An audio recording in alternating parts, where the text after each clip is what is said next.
Assalamualaikum warahmatullahi wabarakatuh.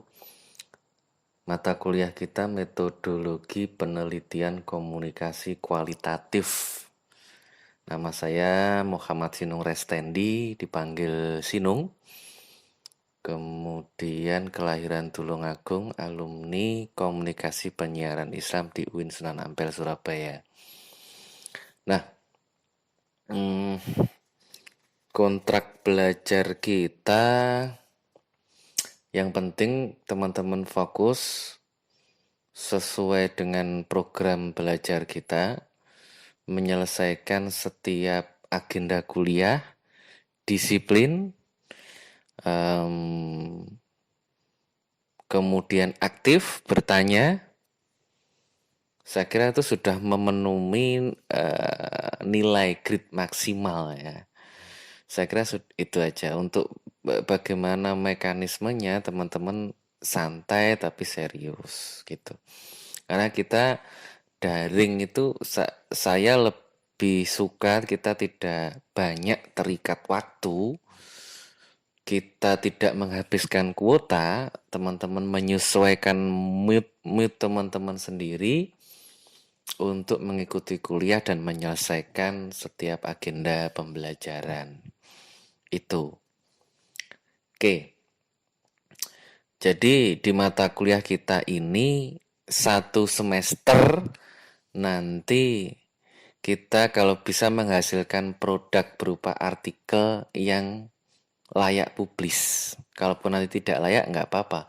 Yang penting satu artikel jadi dan tidak ada UTS UAS karena kita fokus penyelesaian pada satu artikel. Jadi mata kuliah itu produktif menghasilkan karya. Gitu. Kerennya di situ. Oke. Metodologi penelitian komunikasi kualitatif.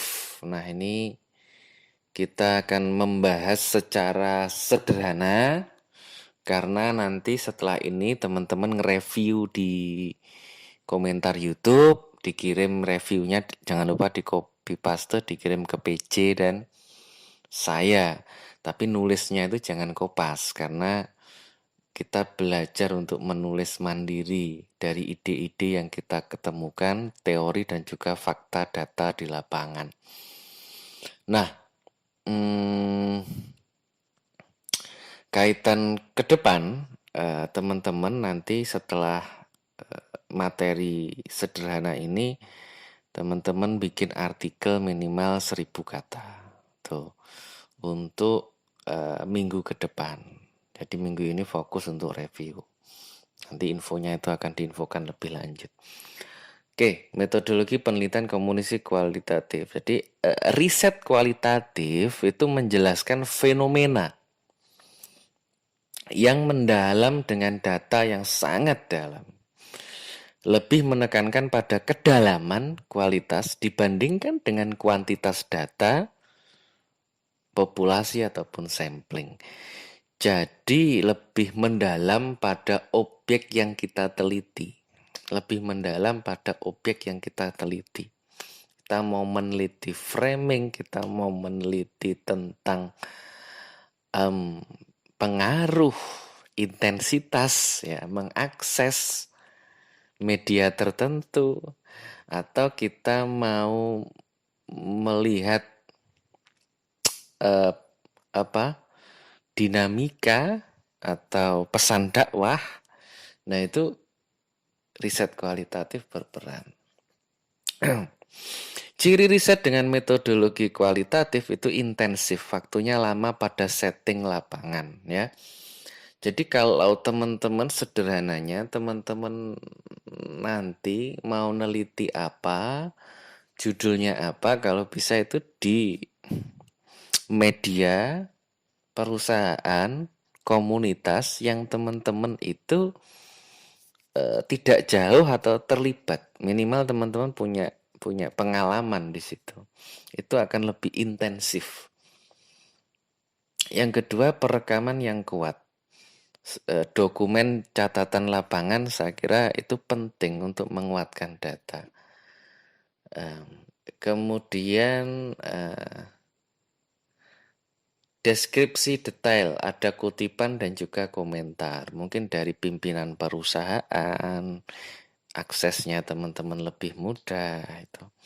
Realitas tunggal tidak ada, karena realitas dibangun dari konstruksi sosial yang dinamis dengan perbandingan fenomena dan teori. Jadi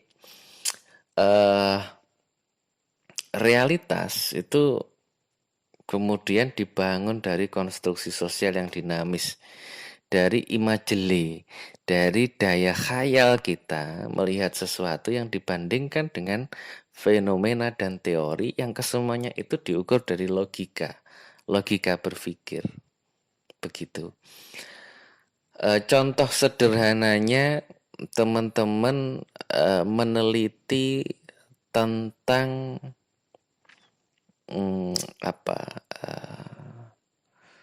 tentang ekologi media. Mungkin teman-teman melihat ekologi media .2 etika jurnalistik global. Nah, ini menarik. Ekologi media .2 etika jurnalistik global. Itu judul artikelnya umpamanya seperti itu ya. Kegelisahan apa yang latar belakang apa teman-teman gitu. Nah, lingkungan media itu membentuk sebuah opini, membentuk sebuah respon, membentuk sebuah setting, bahkan membentuk sebuah kebijakan dan juga regulasi. Nah, bagaimana kemudian etik global melihat perkembangan jurnalistik dari unsur politik budaya di lokal, regional, bahkan juga internasional. Nah, ini keren ini kalau kemudian ditata. Nah, subjektif peneliti hanya menginterpretasikan data. Jadi kalau di Amerika itu seperti apa, ada 5 word atau 7 word ya, 7 kata yang tidak boleh muncul di film-film box office. Jadi ada etik di situ karena kata-katanya terlalu kasar. Nah, di jurnalistik ada nggak temuan-temuan data seperti itu? Yang keenam, data memunculkan atau membentuk teori baru sehingga kemudian secara jurnalistik global journalism itu seperti ini. Nah, ya kan? Nah, ini sederhana aja ya.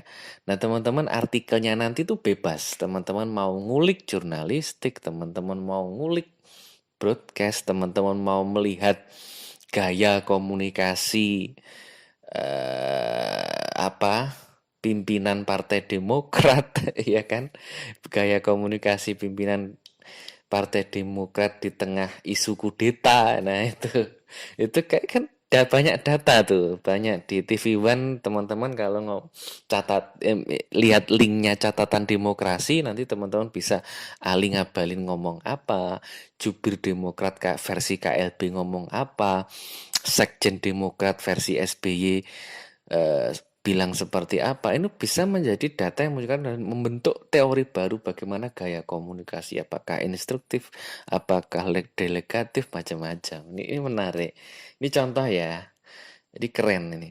Contoh opini mahasiswa tentang cantik. Kalau cantik kuantitatif, cantik itu dioperasionalkan dengan kata ramping, kemudian hitam manis, rambut panjang, mata biru, jari lentik.